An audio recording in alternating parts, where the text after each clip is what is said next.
मेरे जिगर दिए राणिए नी सोना चंदन दा चरखा बनाना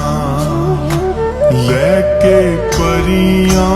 दे देसों जामनू मैं तेरा जामनी दुपट्टा रंगवाना मेरी पग नू रंगाई सूरजां तो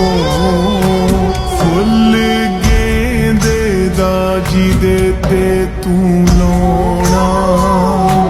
लैके रातां तो शाह काले रंग में